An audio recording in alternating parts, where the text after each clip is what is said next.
नमस्कार, मैं हूं आपके साथ अंकिता पाल। बुलेटिन की शुरुआत करते हैं। दिल्ली में प्रधानमंत्री नरेंद्र मोदी ने आज भारत मंडपम में आयोजित school of ultimatum leadership conclave के पहले संस्करण का उद्घाटन किया है। इस ऐतिहासिक अवसर पर भूटान के प्रधानमंत्री शोरिंग तोब्गे भी प्रधानमंत्री मोदी के साथ मौजूद रहे और ये कार्यक्रम वैश्विक लीडरशिप रणनीति और विकास के महत्वपूर्ण पहलुओं पर चर्चा करने का एक मंच भी प्रदान करेगा, जहां प्रमुख नेताओं, विचारों, विशेषज्ञों का समागम होगा और साथ ही लीडरशिप कॉन्क्लेव का उद्देश्य युवा नेताओं को सशक्त बनाने, उन्हें प्रेरित करने और उन्हें वैश्विक चुनौतियों का सामना करने के लिए भी तैयार करना है। वहीं पीएम मोदी ने भी मंच से अपने उद्घाटन भाषण में नेतृत्व के महत्व को रेखांकित करते हुए कहा कि विकास और बदलाव का असली चेहरा नेतृत्व में छुपा होता है।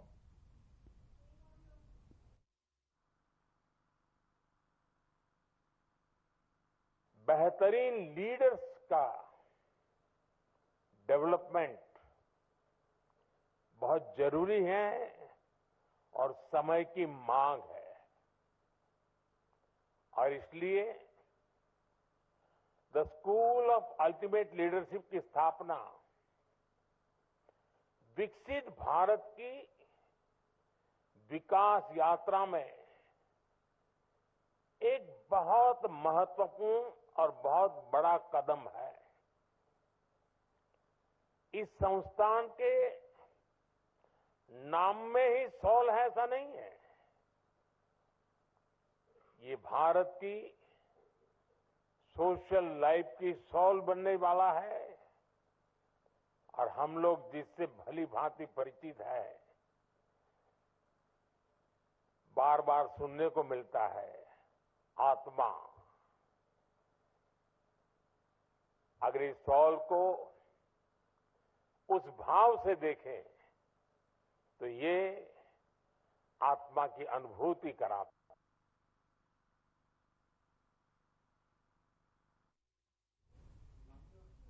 तो वहीं दिल्ली में सोल लीडरशिप में आपको बताते चले कि कॉन्क्लेव हो रही है, जहां पर भूटान की प्रधानमंत्री शोरिंग तोब्गे भी पधारे हैं। उन्होंने कहा कि पीएम मोदी को अपना बड़ा भाई बताया। तो वहीं स्कूल ऑफ अल्टीमेट लीडरशिप को लेकर भी प्रधानमंत्री नरेंद्र मोदी की सोच की प्रशंसा की है।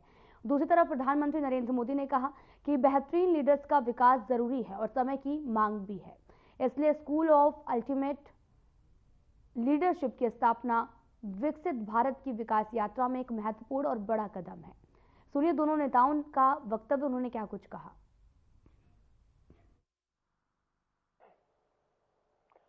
बेहतरीन लीडर्स का डेवलपमेंट बहुत जरूरी है और समय की मांग है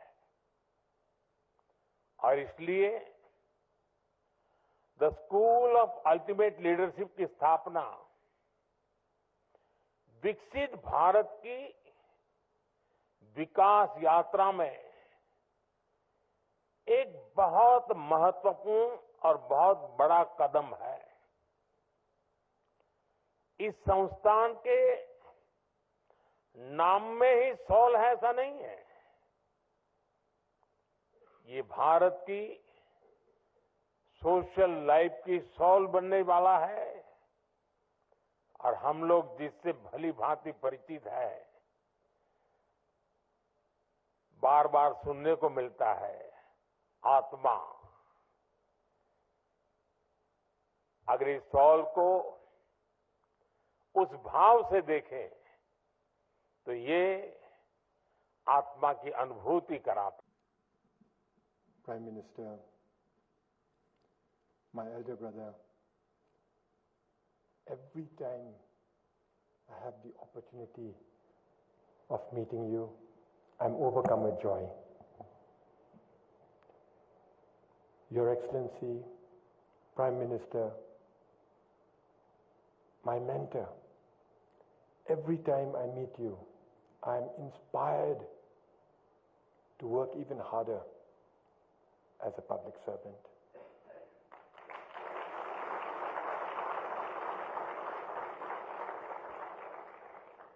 Your Excellency, ladies and gentlemen, friends, I bring to you warm greetings of His Majesty the King of Bhutan.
आपको बता दें कि भूटान के पीएम शोरिंग तोब्गे का संबोधन भी रहा और विकसित भारत की यात्रा में सशक्त कदम उठाने की जो बात है वो भी प्रधानमंत्री नरेंद्र मोदी ने कही है।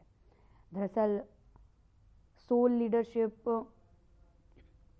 प्रोग्राम का जो आयोजन है वो किया गया, जिसको लेकर तमाम तरह के मुद्दे पर बात करते हुए भी प्रधानमंत्री नरेंद्र मोदी नजर आए हैं।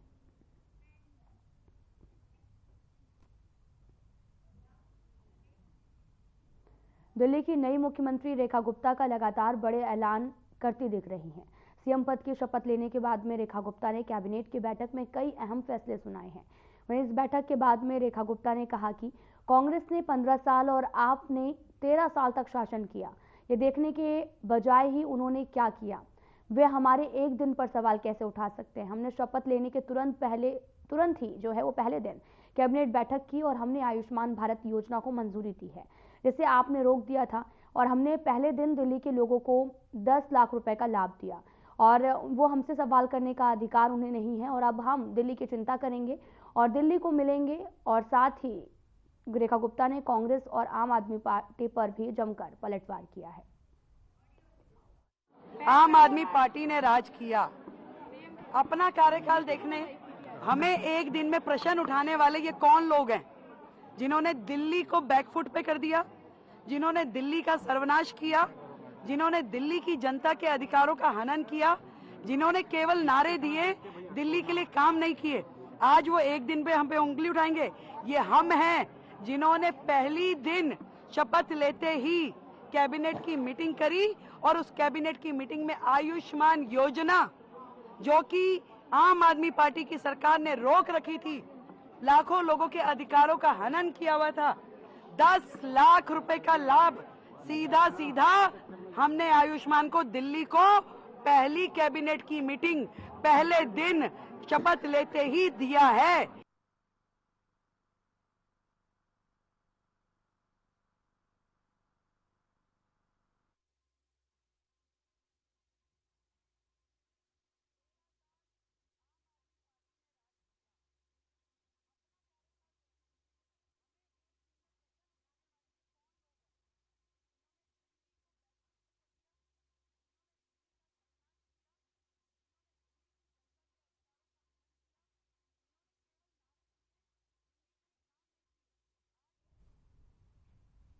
दिल्ली में बीजेपी सरकार का गठन हो चुका है और यहां पर आपको यह भी बताते चले कि रेखा गुप्ता ने कांग्रेस और आम आदमी पार्टी पर भी जमकर पलटवार किया। 27 साल बाद में दिल्ली में फिर से एक बार बीजेपी की सरकार बनी है और इसको लेकर आपको बताते चले कि नई सीएम रेखा गुप्ता ने भी लगातार जो है वो कैबिनेट की बैठक भी बुलाई है और तमाम तरह के अहम मुद्दे भी उठाए हैं।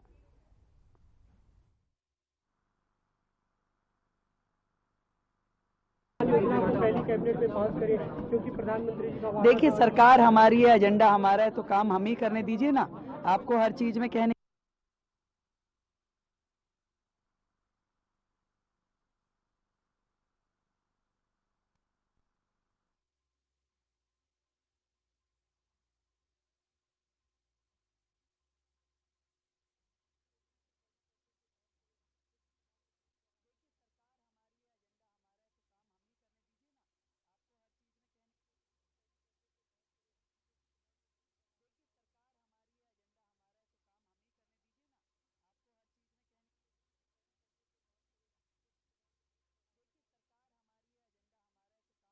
दीजिए ना।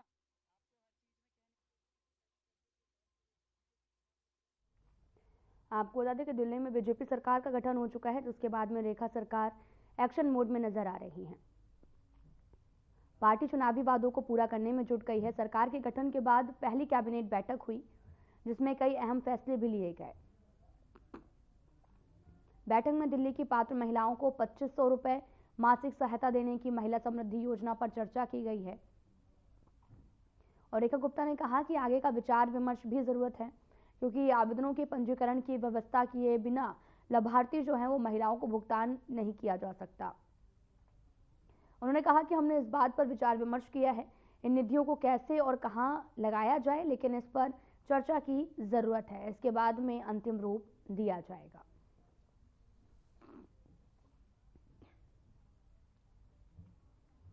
आपको बता दें कि 27 साल बाद दिल्ली में बीजेपी की सरकार बनी है। गुरुवार को रामलीला मैदान में आयोजित शपथ ग्रहण समारोह में शालीमार बाग विधानसभा की विधायक रेखा गुप्ता ने मुख्यमंत्री पद की शपथ ली और इसके साथ ही दिल्ली के उपराज्यपाल वीके सक्सेना ने पार्टी के नेता प्रवेश वर्मा और आशीष सूद को कैबिनेट मंत्री के रूप में शपथ दिलवाया है। और इसके अलावा बीजेपी नेता मंजिंदर सिंह सिरसा ने भी दिल्ली सरकार में कैबिनेट मंत्री के रूप में शपथ ली है। सिरसा ने पंजाबी में शपथ लिया है।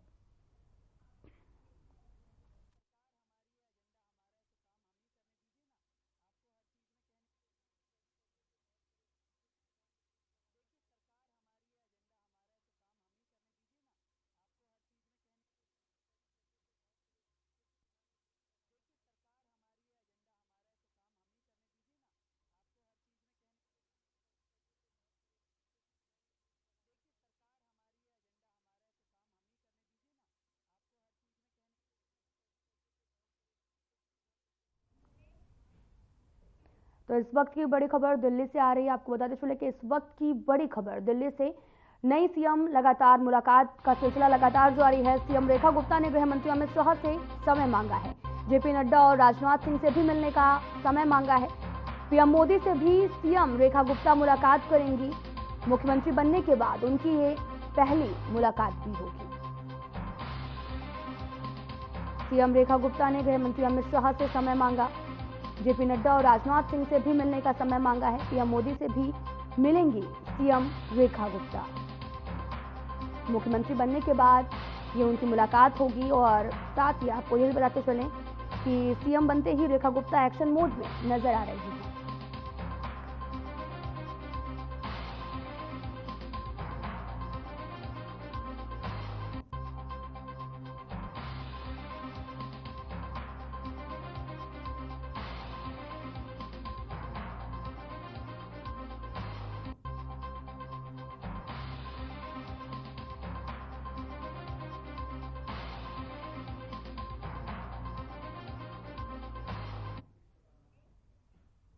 तो हमारे साथ में पूर्व मेयर जयप्रकाश जुड़ चुके हैं।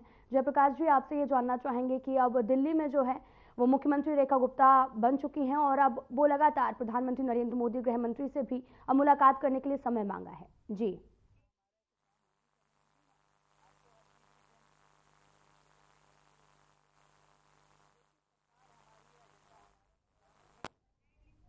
आपको बताते चलें कि सीएम रेखा गुप्ता ने गृह मंत्री अमित शाह से समय मांगा है। जेपी नड्डा और राजनाथ सिंह से भी मिलने का समय मांगा है। पीएम मोदी से भी मिलेंगी रेखा गुप्ता। दरअसल 27 साल बाद दिल्ली में बीजेपी की सरकार बनी है। रामलीला मैदान में शपथ ग्रहण समारोह हुआ, जहां पर शालीमार बाग विधानसभा की विधायक रेखा गुप्ता ने मुख्यमंत्री पद की शपथ ली है। सीएम बनते ही रेखा गुप्ता एक्शन मोड में नजर आई। बीजेपी ने दिल्ली में खराब सड़कों से लेकर स्वास्थ्य और यमुना की सफाई तक के अपने वादों पर काम करना शुरू कर दिया है।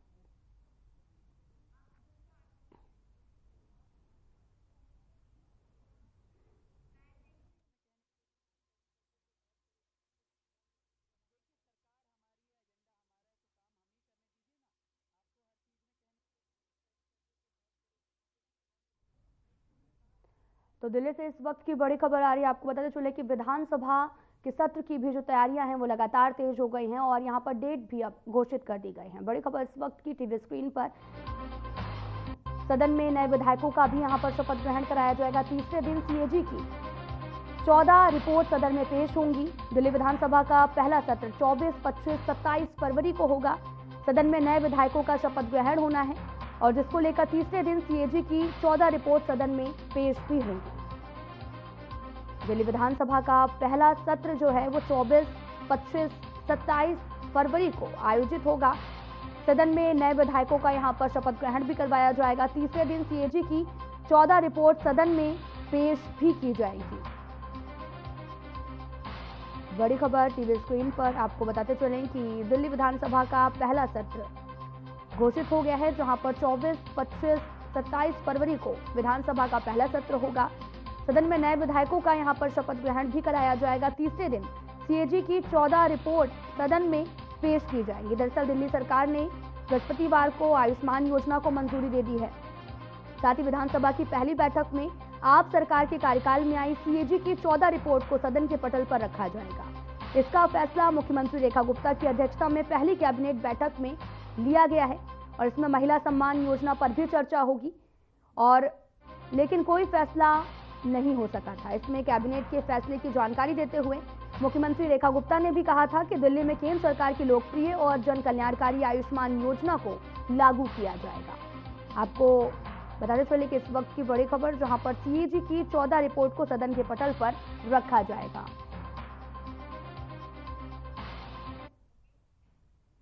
दो 2024 में हाथरस में होने वाली भगदड़ पर उत्तर प्रदेश के उप मुख्यमंत्री ब्रजेश पाठक ने कहा कि हाथरस की घटना को लेकर कमेटी ने विधानसभा में अपनी रिपोर्ट पेश की है, जो कि इसके लिए जिम्मेदार होंगे, उसके खिलाफ कार्रवाई भी की जाएगी।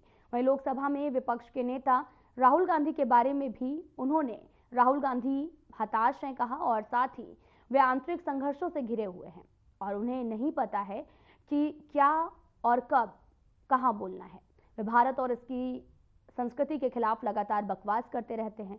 भारत की जनता ने उन्हें नकार दिया है। हाथरस की जो दुर्भाग्यपूर्ण घटना हुई थी उसकी रिपोर्ट आयोग ने विधानसभा में प्रस्तुत कर दी है। अब रिपोर्ट आपको जब मिलेगी आप देखेंगे निष्पक्ष ढंग से बिंदुवार पूरी तरह से जांच को शामिल करते हुए जो भी उसमें दोषी पाया जाएगा उसके खिलाफ कार्रवाई होगी। राहुल गांधी बसपा को बीजेपी की बी टीम बता रहे हैं। राहुल गांधी जी फ्रस्ट्रेशन में हैं, बुरी तरह से अंतर विरोधों से उलझे हुए हैं, उनको पता ही नहीं कब क्या कहना है, पूरी तरह से दिग्भ्रमित हैं और भारत के बारे में, हमारी सनातन संस्कृति के बारे में कभी भी अनर्गल प्रलाप करते रहते हैं और भारत की जनता ने, प्रदेश की जनता ने उन्हें नकार दिया।